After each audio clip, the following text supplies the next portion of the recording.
Meus irmãos, que maravilha louvarmos ao Senhor, que é digno de toda glória, louvor, ao cantar e ouvir o coral também, louvando a Deus, podemos ficar a pensar como será na eternidade. Imagino que passaremos esta e toda a eternidade deslumbrados com Deus, quem Ele é, o que Ele faz. Louvado seja o nome de Jesus. Eu quero agradecer de coração, Rossana e eu agradecemos, ao carinho, as orações e o apoio dos irmãos ao longo da nossa vida e ministério, aí nesta parceria missionária. Ano passado, Rossana e eu completamos 25 anos de trabalho missionário com missões transculturais e em tudo Deus tem realmente derramado da sua graça. Nós continuamos lá na região amazônica, trabalhando com tribos indígenas, fazemos parte da equipe Amanagé. A equipe Amanagé conta hoje com 52 missionários que trabalham em 14 etnias indígenas. E nós estamos passando por aquele momento gostoso, que depois de muito semear, nós vemos pessoas vindo para o Senhor Jesus, igrejas também nascendo em diversos lugares. A Rossana e eu estamos plantando uma nova igreja na tribo Mura, que fica a uns 300 e poucos quilômetros de Manaus, e graças a Deus, um povo assim alegre. É uma igrejinha pequena, só tem uns 10 convertidos, são poucos, mas são barulhentos. Eles gostam de fazer barulho e estão lá querendo construir. Estão construindo uma igrejinha, na verdade, uma palhoça circular. Querem inaugurar agora em abril. E chamou a minha atenção porque reunimos aquele grupinho de crentes e falamos: eu acho que nem precisamos de um local para nos reunirmos, somos apenas 10, 12 pessoas, podemos nos reunir embaixo de uma árvore ou até numa escola. E eles falaram: nós queremos construir um local, um espaço para 200 pessoas. Mas o detalhe é que a aldeia inteira só tem 100 pessoas. E eu fiquei meio desconfiado, mas perguntei por que 200 pessoas, espaço tão grande. E eles falaram que nós queremos evangelizar o Rio inteiro, e nós cremos que muitos da tribo Mura hão de se entregar ao Senhor Jesus. Queremos ter uma igreja grande nesse lugar. Então, louvado seja o nome de Jesus por isso, e nós estamos aí, os irmãos estão convidados para a inauguração, se quiserem estar conosco lá na região Mura. A Rossana e eu estamos em uma nova fase ministerial, em que nós dedicamos praticamente metade do nosso tempo trabalhando com treinamento missionário e consultoria em campos missionários em regiões, nós chamamos de regiões áridas, especialmente no Oriente Médio, na Ásia Central e no Norte da África, em lugares onde o Evangelho não chegou ainda, ou o Evangelho também já chegou, às vezes há décadas, mas nenhuma igreja nasceu. Então nós entendemos que Deus está nos direcionando para esses próximos anos, para nós focarmos nossa atenção e trabalho nessas 3 grandes regiões: Oriente Médio, a Ásia Central e o Norte da África. Se os irmãos puderem, orem conosco por isso. São milhares e milhares de missionários em lugares onde há pouquíssimos crentes. Um dos últimos treinamentos nós demos agora, há poucos meses atrás, no Oriente Médio, e em um país, sem mencionar nomes por questão de segurança, demos o treinamento para um grupo de 35 missionários em uma cidade com 1,5 milhão de pessoas e há apenas 15 crentes no Senhor Jesus, locais. 1,5 milhão de pessoas com 15 crentes no Senhor Jesus. Um outro treinamento em uma região da Ásia Central, e ali uma área com 250 cidades, onde ninguém jamais ouviu o nome de Jesus uma única vez. É impressionante, ainda em nossos dias, 250 cidades, onde ninguém ouviu o nome de Jesus. E nessas frentes, graças a Deus, Deus tem levantado o seu povo. Há missionários, há pessoas que dedicam suas vidas e passam ali anos, às vezes décadas, evangelizando, partilhando do Senhor Jesus a muitos. E nós entendemos que devemos estar juntando forças com esses irmãos, com parte do nosso ministério. Eu quero também louvar a Deus pelas orações e envolvimento dos irmãos com os Concombas, que foi o nosso primeiro ministério na África. Eles receberam o Novo Testamento em 2004. Nós traduzimos o Novo Testamento para a língua Limompelo, como os irmãos sabem, participaram da publicação deste Novo Testamento. E eles receberam com alegria, mas eu me lembro que em 2004, quando eles receberam o Novo Testamento, a primeira pergunta que fizeram foi: e quando nós teremos toda a Bíblia completa? A Bíblia completa. E nós falamos, nós estamos agora na Amazônia, em outro trabalho, não temos condições de traduzir a Bíblia, o Antigo Testamento, para a língua limão-pelo. E eles resolveram enviar 4 concombas para a capital, há 10 anos, 11 anos atrás, 4 concombas para a capital, para aprenderem o inglês, fazerem teologia e fazerem um curso de tradução. E os 4 fizeram isso. Eu estive ali entre os concombas em dezembro passado, e esta é a equipe formada por 4 tradutores bem capacitados, concombas, e eles já começaram a traduzir o Antigo Testamento. Então, louvado seja Deus, eles terão a Bíblia completa. Eles querem fazer o trabalho em 5 anos. Eu acho que é quase impossível, mas se eles estão empolgados, Deus pode realmente derramar graça. Louva a Deus pelo envolvimento dos irmãos, da Hebron, com esse ministério entre os concombas, realmente tem nos dado muita alegria. Irmãos, abramos a palavra de Deus nessa noite em Mateus, no capítulo 28. Fiquemos de pé por mais um momento. Mateus capítulo 28. Nós leremos a partir do versículo 16.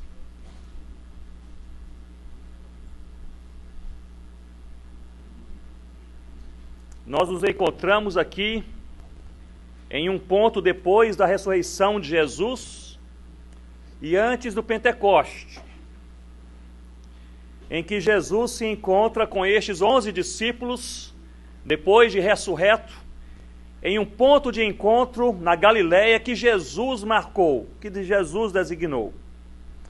Mateus capítulo 28, no versículo 16, nós lemos assim: Seguiram os 11 discípulos para a Galileia, para o monte que Jesus lhes designara. E quando o viram, o adoraram, mas alguns, o que, irmãos? Alguns duvidaram. Jesus, aproximando-se, falou-lhes, dizendo: Toda a autoridade me foi dada no céu e na terra.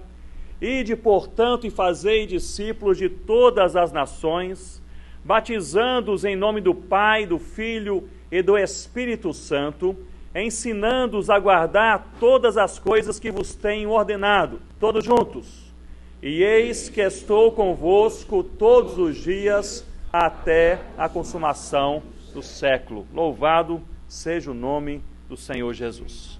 Ó Deus, nós lemos a Tua palavra uma vez mais. E nós te louvamos porque esta palavra é a palavra do Senhor. E é a palavra de um Senhor que é vivo, que é soberano, controlador de todas as coisas e o Salvador das nossas vidas.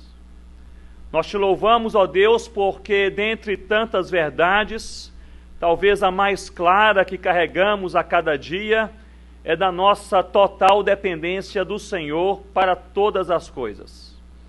Para ler a palavra, compreender a palavra, viver a palavra, para sermos transformados.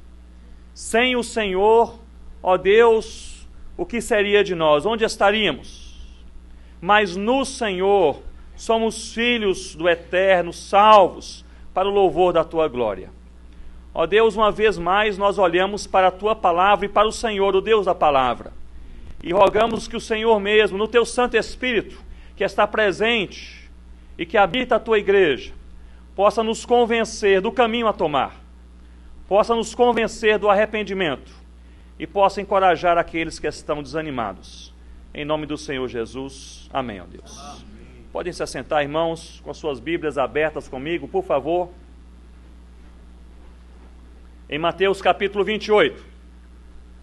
Como eu mencionei, nós nos encontramos aqui entre a ressurreição de Jesus e bem antes do Pentecoste. Os discípulos se encontram, os 11 discípulos, com o Senhor Jesus em um lugar designado por Ele. Eles recebem a mensagem que Jesus, que eles haviam visto crucificado, e eles estavam lá, convencidos que de fato Jesus havia morrido. Eles viram o sangue derramado, eles ouviram o último suspiro, não havia nenhuma dúvida de que Jesus estava morto. E Jesus morreu deixando uma promessa, e a promessa que Jesus deixou é que ele iria ressuscitar. Estes discípulos, neste momento, não haviam ainda se encontrado com Jesus ressurreto. Eles recebem a mensagem pelas mulheres que Jesus os convida a com eles se encontrarem em um monte da Galileia. E ali eles chegam. E o texto que nós lemos é justamente este encontro daqueles 11 discípulos com o Senhor Jesus vivo, ressurreto. E o versículo 16 chama a minha atenção, pois ele diz que seguiram os 11 discípulos para a Galileia, para o monte que Jesus lhes designara. Jesus marca um encontro, Jesus tem um plano, Jesus faz o convite. No versículo 17 nós lemos que quando os discípulos viram a Jesus, adoraram, mas alguns duvidaram. E esta frase, mais alguns duvidaram, talvez mais do que qualquer outra que eu me lembre, na palavra de Deus, expressa bem a natureza do nosso coração, do seu coração e do meu coração. Por natureza, nós somos incrédulos. Por natureza, nós duvidamos. Por natureza, nós vemos a salvação de Deus e as maravilhas de Deus, e nós não reconhecemos Deus. Se não fosse Jesus, estaríamos perdidos. E me chama a atenção porque estes homens que duvidaram não eram quaisquer homens, eram os discípulos que viram Jesus durante 3 anos fazendo todas as coisas. Eles viram Jesus pregando a palavra, eles viram Jesus expulsando demônios, eles viram Jesus curando os enfermos, eles viram Jesus ressuscitando mortos. Mas quando viram Jesus ressurreto, alguns duvidaram. E o que mais me impressiona não é a dúvida no coração dos discípulos ao verem Jesus, mas é o que Jesus fala a estes discípulos temerosos e duvidosos. Jesus não os encoraja a crer, Jesus não lhes chama para a edificação, Jesus não os apacenta para se animarem, Jesus lhes dá uma missão. Ele diz: toda autoridade me foi dada no céu e na terra. No versículo 18. E no versículo 19, ide, portanto, e fazei discípulos de todas as nações. Isso me leva a entender, meus irmãos, que Deus não chama os prontos e os fortes. Ao contrário, parece-me que na palavra Deus chama os fracos e os temerosos e os fortalece na caminhada. Porque é na caminhada que os discípulos foram fortalecidos. É na caminhada que os discípulos passaram a crer verdadeiramente. É na caminhada que os discípulos anunciaram o Rei dos Reis e Senhor dos Senhores. É na caminhada que nós crescemos. Talvez você nessa noite se sinta temeroso, duvidoso. Talvez se sinta enfraquecido.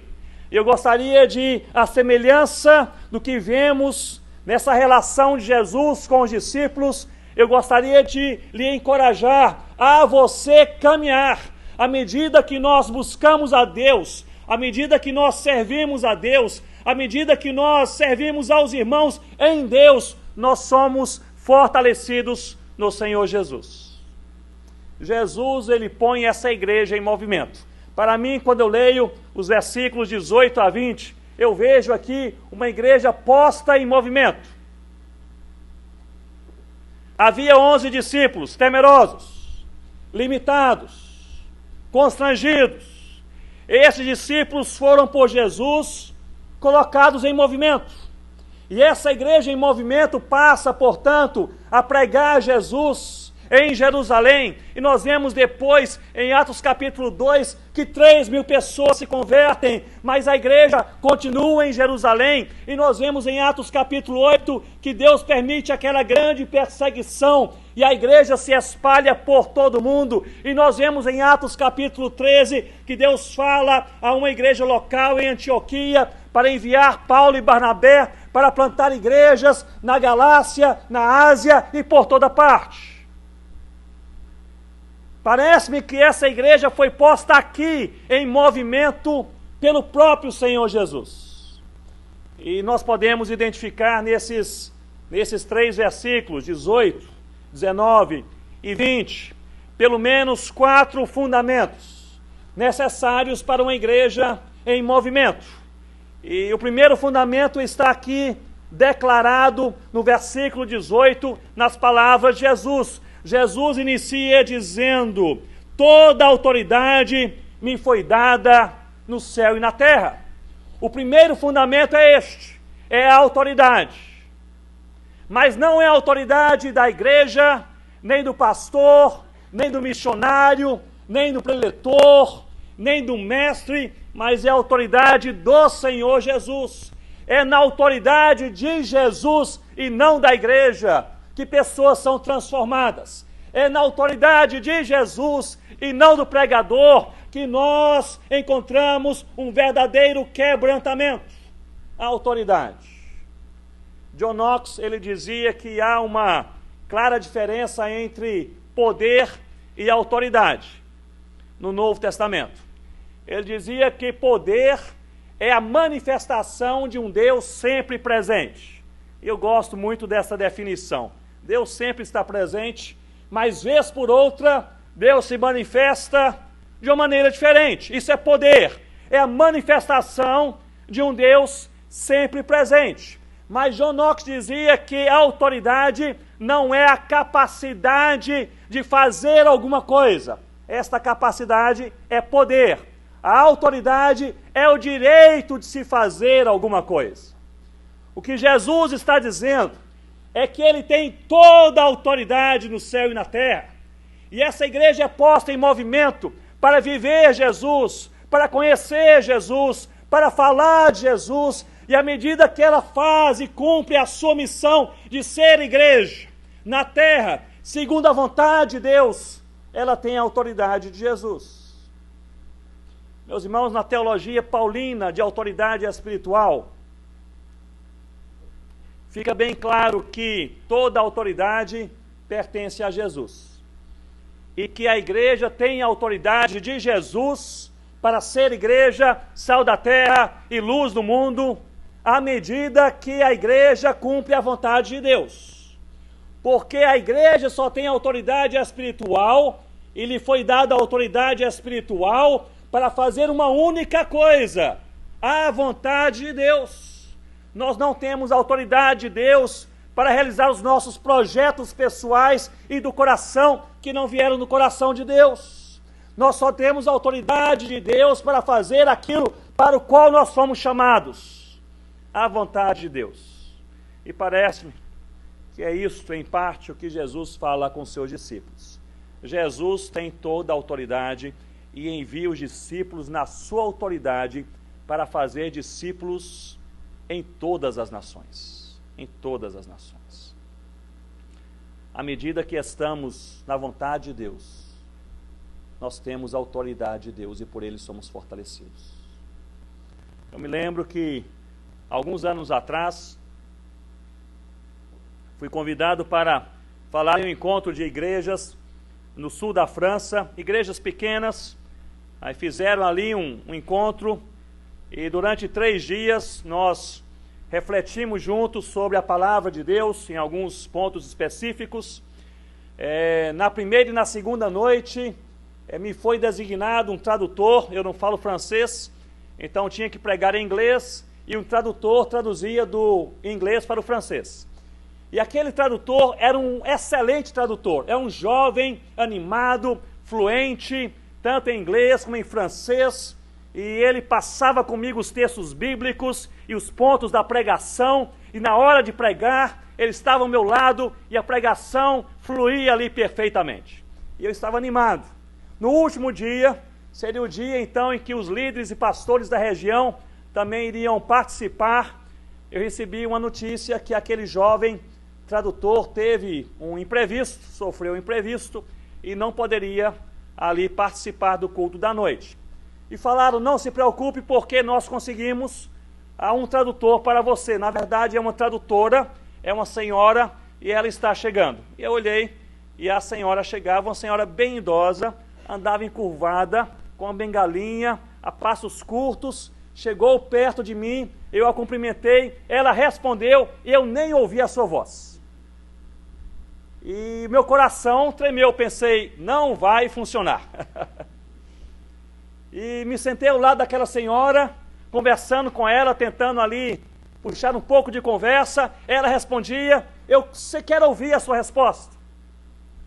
E eu perguntei, a senhora gostaria de saber em que texto eu vou pregar nesta noite?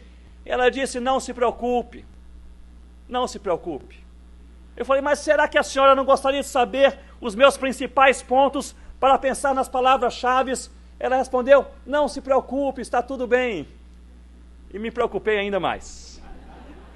Na hora da mensagem, fui chamado ao púlpito, ajudei a senhora a subir ao púlpito, ela colocou a sua bengala de lado, com a mão trêmula, ajeitou o microfone, eu comecei a falar, e aquela mulher se agigantou naquele púlpito. Jamais vi uma tradução tão perfeita como aquela em toda a minha vida.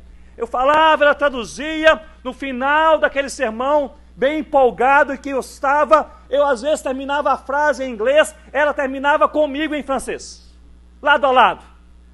E ao sentar-me com aquela senhora, agradeci pela sua tradução, e ela disse, pastor Ronaldo, que interessante, sempre eu sou fortalecida quando estou fazendo a vontade de Deus.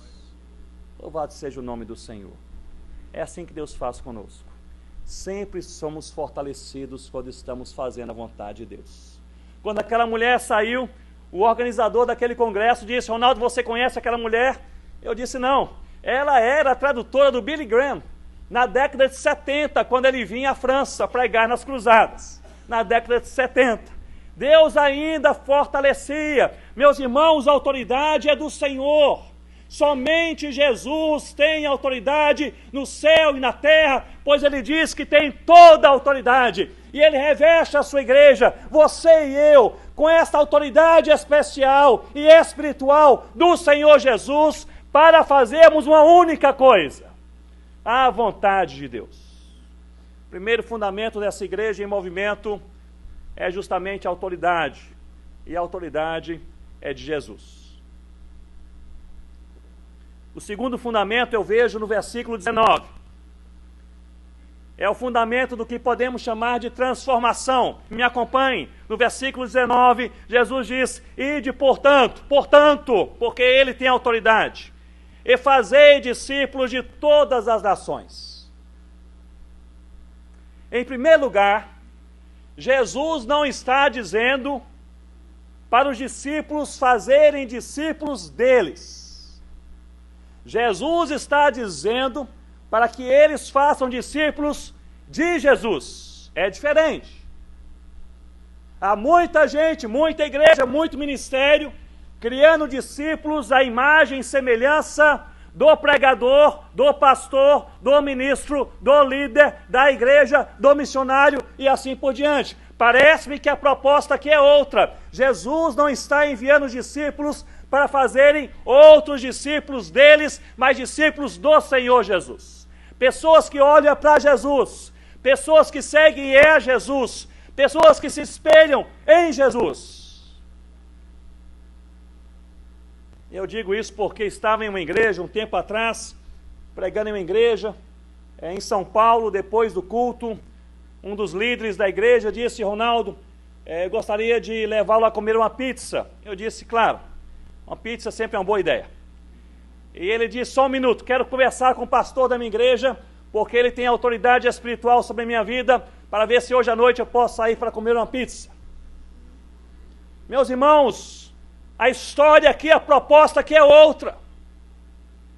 É de nós sairmos perto e longe, entre todas as nações, não levantando a bandeira do pastor, do missionário, da igreja, da denominação, mas levantando a bandeira do Rei dos Reis e Senhor dos Senhores. Saímos perto e longe, dizendo, existe um Cristo que derramou o seu sangue, suficiente para salvar a todo aquele que crê. A mensagem aqui é de Jesus, o centro aqui é Jesus. Jesus é a pessoa singular de toda a nossa história. Jesus, ele diz aos discípulos: ide fazei discípulos de todas as nações, batizando-os em nome do Pai, do Filho e do Espírito Santo.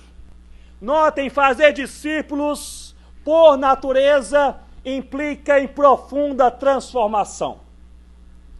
Quando alguém é discipulado, quando alguém recebe o Senhor Jesus e começa a observar o que Jesus pensa, o que Jesus fez, quem Jesus é, e abraça o Senhor Jesus, o resultado direto deste processo de discipulado é profunda transformação pessoal.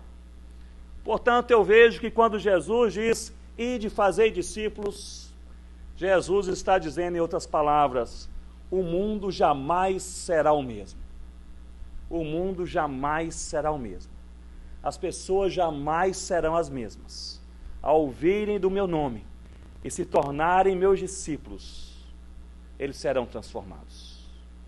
Eu creio que este é um profundo fundamento dessa grande comissão, dessa igreja em movimento. É justamente a transformação de gente. E quando nós pensamos no Evangelho, e Paulo explica em Romanos capítulo 1 que o Evangelho é o próprio Senhor Jesus, quem Ele é e o que Ele faz.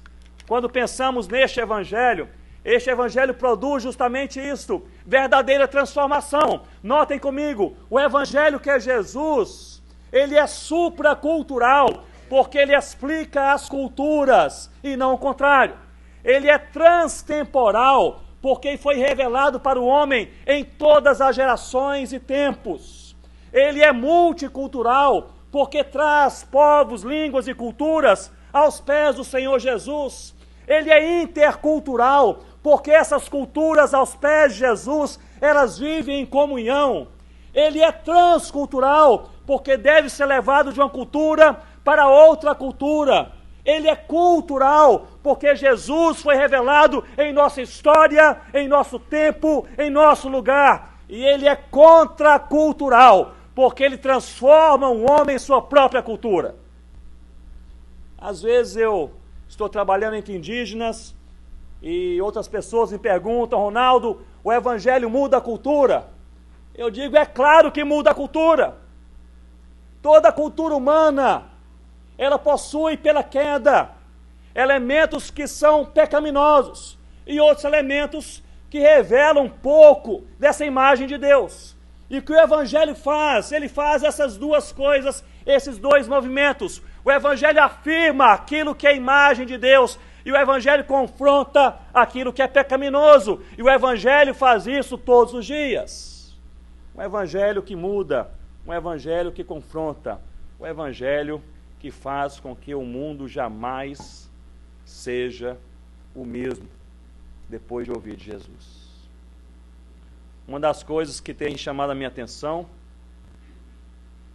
e de Rossana tem sido o trabalho nos últimos 3 anos nessas regiões no Oriente Médio, onde até pouco tempo atrás, pouquíssimas pessoas convertidas em diversos países, mas depois desse caos com o Estado Islâmico, com o terror, com a mortandade, com o desespero, é impressionante notar como Deus, Ele está presente e governa todas as coisas.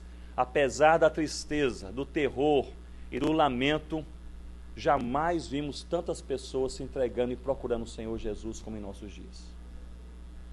Estava em um ponto, alguns meses atrás, a 30 quilômetros de onde está o Estado Islâmico, no Oriente Médio, um dos pontos mais centrais. Estava ali para dar um treinamento a cerca de 30 e poucos missionários que estão ali trabalhando, evangelizando e plantando igrejas.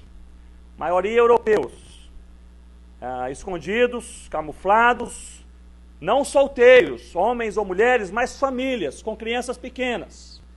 vivendo em um lugar a 30 quilômetros de onde o Estado Islâmico está soltando bombas e matando pessoas à noite, os tiros são ouvidos e assim por diante.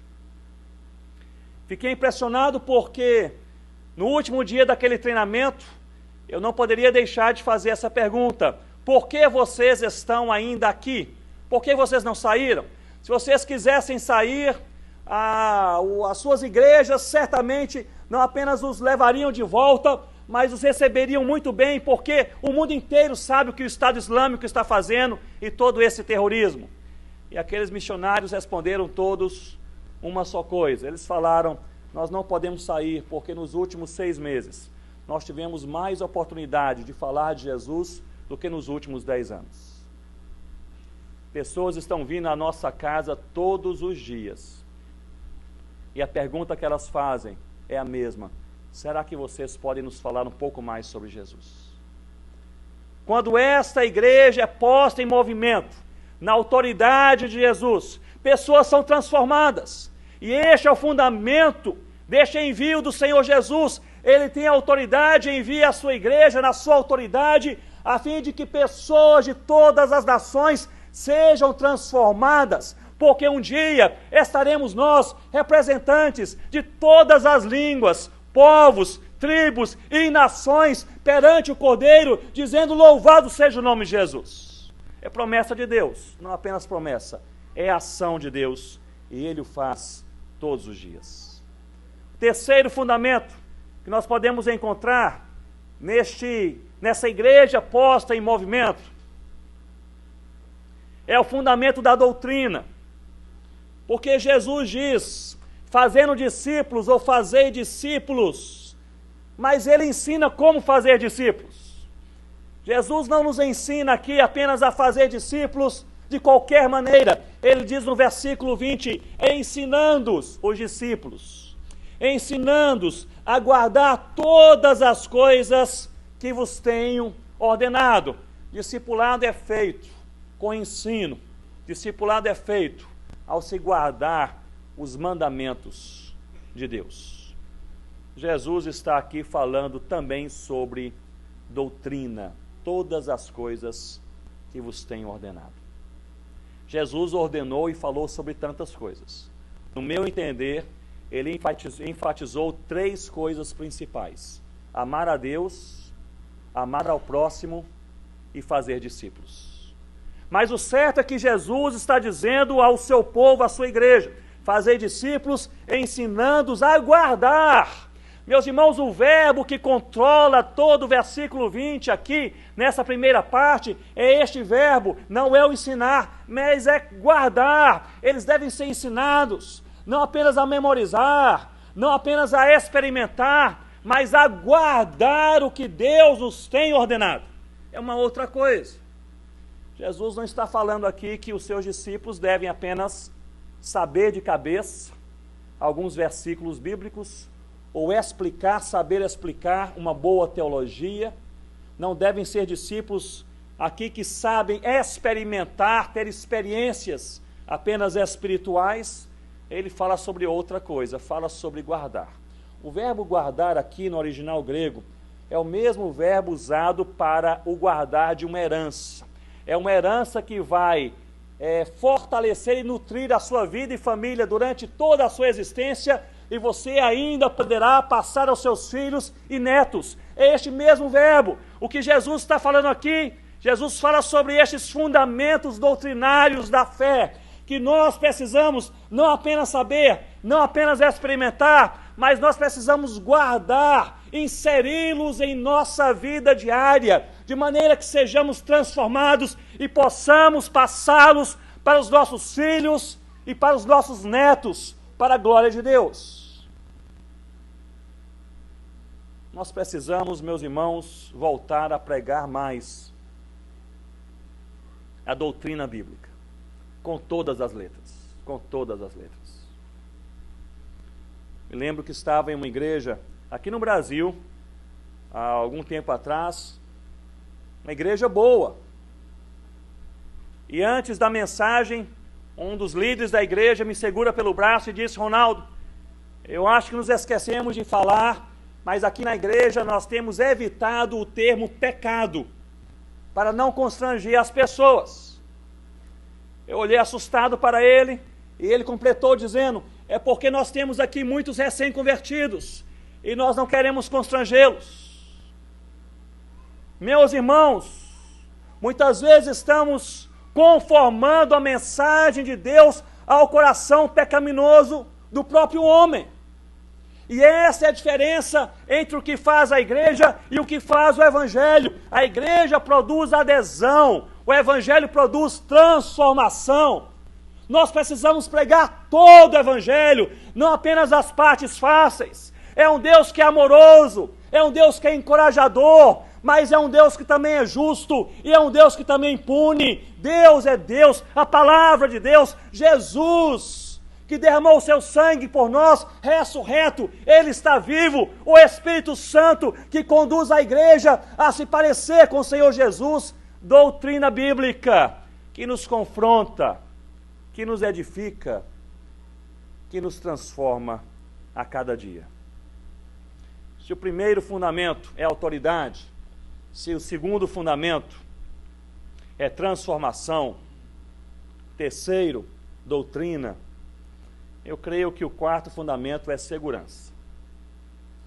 E nós o encontramos aqui no versículo 20, em que Jesus nos diz: ensinando-os a guardar todas as coisas que vos tenho ordenado. A frase seguinte, podemos ler juntos?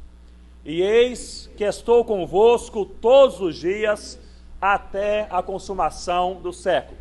Meus irmãos, esta missão dada por Jesus à sua igreja, até então, era uma missão impossível. 11 homens desconhecidos, temerosos, duvidosos, sem influência, Jesus dizendo, vocês vão por todo o mundo e vão fazer discípulos de todas as nações. Era uma missão que não fazia sentido, era uma missão totalmente impossível, se não fosse essa última frase. Jesus disse, e eis que estou convosco todos os dias. O que Jesus está dizendo aqui aos discípulos e à sua igreja, que somos nós, é justamente isto. Vocês jamais estarão sozinhos. Olhem bem para mim nesse momento e reflitam comigo. Não é fácil ser igreja, sal da terra e luz do mundo no nosso dia a dia. Não é tão difícil cantar o que nós cantamos neste culto de domingo à noite, lermos o que nós lemos e orarmos o que nós oramos.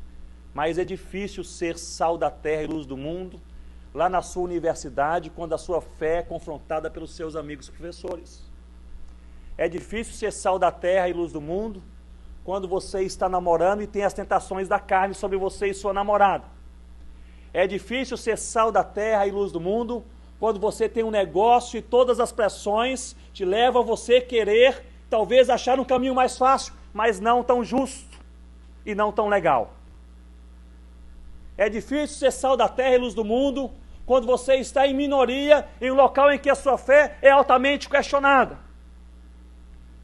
É difícil ser sal da terra e luz do mundo quando você está falando sobre o nome acima de todo nome, não para um grupo de crentes, mas para um grupo de descrentes que pode nos perseguir. É difícil, meus irmãos. Mas isso só é possível por causa deste último fundamento de segurança do Senhor Jesus. E eis que estou convosco, vocês não estarão sozinhos. Podem sair, podem caminhar, podem viver, podem pregar, podem abrir a boca e falar da minha verdade, porque na hora certa vocês irão perceber que vocês jamais estiveram sozinhos. E essa é uma verdade transformadora para o meu e para o seu coração. Nós não estamos sozinhos. No dia bom, Jesus está conosco, também no dia de angústia e de sofrimento. Quando as coisas vão bem, Jesus nos faz companhia, mas também quando as coisas vão mal. Quando a saúde está ótima, Jesus está conosco, mas também quando a enfermidade bate a porta da nossa casa, Ele jamais se ausenta. A presença de Jesus nos dá segurança. Segurança. E mais do que segurança, eu creio que a presença de Jesus também nos dá audácia. Em Mateus capítulo 24, Jesus já havia dito aos seus discípulos que ao pregarem o seu evangelho, a igreja seria perseguida. Este evangelho jamais será recebido sem resistência. Jamais será recebido sem resistência. A igreja será perseguida. Mas o que nos encoraja, nos sustenta e nos fortalece é que Jesus, Senhor dos senhores, o Salvador daqueles que creem, o dono do universo, Ele está conosco todos os dias. Fale comigo, todos os dias. Todos os dias. Todos os dias, até a consumação dos séculos. Isso nos dá paz, isso nos dá coragem para fazermos a vontade de Deus. Gostaria de encerrar, certamente já devo ter partilhado com os irmãos aqui em outra ocasião, a respeito de uma cena, de um testemunho de um crente chinês que muito marcou a minha vida alguns anos atrás. Eu li esse relato, descrito por um jornalista americano, cristão, que estava naquela cidade naquele dia, no interior da China. Os juízes estão em alta aqui no Brasil e lá isso aconteceu também com um juiz. Era o equivalente a um juiz federal chinês. Este homem era crente no Senhor Jesus. Não apenas era crente no Senhor Jesus, mas falava de Jesus quando podia. E todos toleravam que ele falasse de Jesus porque era um homem justo e bom em toda a província. Até o dia em que ele começou a falar de Jesus no seu trabalho.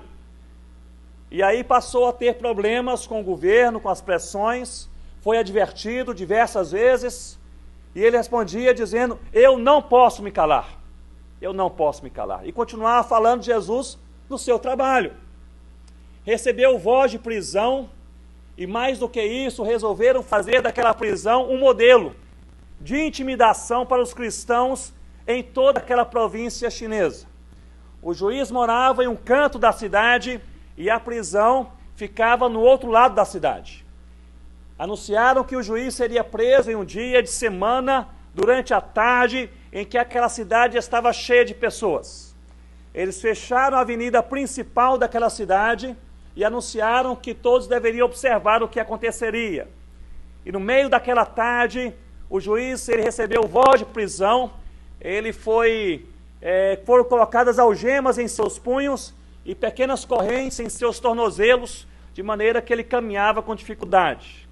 E ele foi levado da sua casa até a prisão a pé, escoltado por 4 soldados chineses, a fim de humilhá-lo, mas sobretudo a fim de intimidar outros crentes, para que não fizessem semelhante àquele juiz federal chinês cristão. E o jornalista cristão que fez a cobertura daquela tarde, daquele fato, daquele evento, ele começou o seu relato dizendo que ficou impressionado porque os 4 soldados que escoltavam aquele juiz, tão envergonhados, tão constrangidos de prenderem um homem justo e bom, eles passaram durante toda aquela avenida, caminhando, escoltando o juiz, mas cabisbaixos, cabeças baixas, não levantaram a cabeça um momento sequer, constrangidos, envergonhados. Ele disse: mais do que os soldados, toda a multidão, à medida que o juiz passava preso, abaixava a sua cabeça, constrangidos, envergonhados. Como podem fazer isso com um homem justo e bom? E aquele jornalista completou aquela matéria dizendo: a única pessoa que tinha a sua cabeça erguida era o próprio juiz cristão. E não apenas ele tinha a sua cabeça erguida, mas diversas vezes, ao longo daquela caminhada, ele levantou e levantava os seus punhos e gritava e dizia: eu amo o Senhor Jesus, eu amo o Senhor Jesus.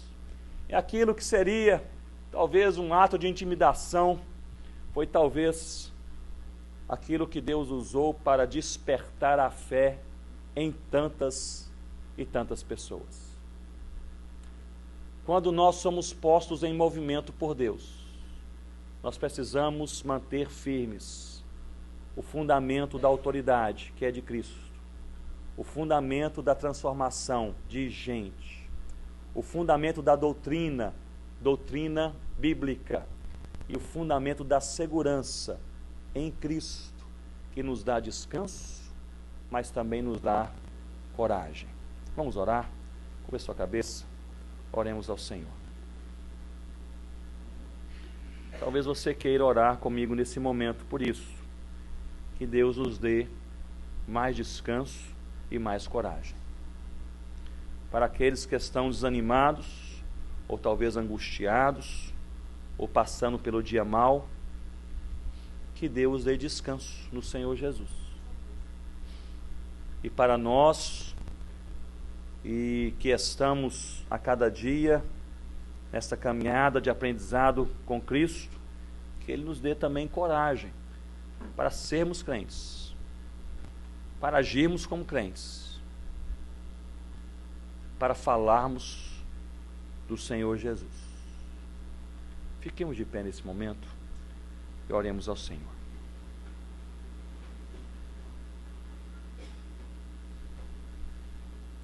Ó Pai, a Tua palavra, o Teu comando foi dado à Tua igreja há 2000 anos atrás. Nós somos hoje a Tua igreja pela Tua graça, pelo sangue derramado do Cordeiro Jesus, que não permaneceu morto, mas está vivo. Que o Senhor nos ajude, como igreja na terra, em nossa geração, e neste lugar, no Recife, e onde o Senhor nos colocar. Que o Senhor nos ajude a caminharmos no reconhecimento de que toda autoridade pertence ao Senhor. Nos ajude a caminhar, ó Deus, convictos de que a Tua palavra é suficiente para transformar a gente, perto e longe, e transformar a cada dia os nossos próprios corações. Que o Senhor nos ajude a nos agarrarmos e guardarmos o tesouro da doutrina bíblica para nós e também nossos filhos. E que o Senhor nos ajude a termos segurança em Cristo, que está conosco todos os dias. Eu peço a Deus, em nome de Jesus, de forma específica pelos irmãos e irmãs, pelo meu próprio coração, nesta noite, para que o Senhor nos dê esses dois ingredientes que nós precisamos, que é descanso e também coragem. Descanso para dormir bem nesta noite, mesmo passando pelo dia mau. Descanso para passar bem a semana, com tranquilidade de coração, mesmo, Senhor Deus, com problemas ao redor, com questões em casa, na escola, no trabalho. Descanso no Senhor, porque o Senhor está conosco e isso nos basta. Mas não apenas descanso, ó Deus, nos dê também coragem. E perdoa-nos, Senhor Deus, quando nós temos mais coragem para fazer negócios do que para falar de Jesus. Perdoa-nos, ó Deus, quando nós temos mais coragem para falar de política do que falar da salvação em Cristo. Perdoa-nos, Senhor Deus, quando nós temos mais coragem para falar de amenidades, de futebol, de economia, de política, às vezes coisas simples da vida que estão acontecendo ao nosso derredor, Senhor Deus, e nós não temos a mesma coragem para falar da verdade mais transformadora de todo o universo, que o Senhor está vivo. Encha-nos de descanso. Encha-nos de coragem. Em nome de Jesus. Amém. Os irmãos podem se assentar.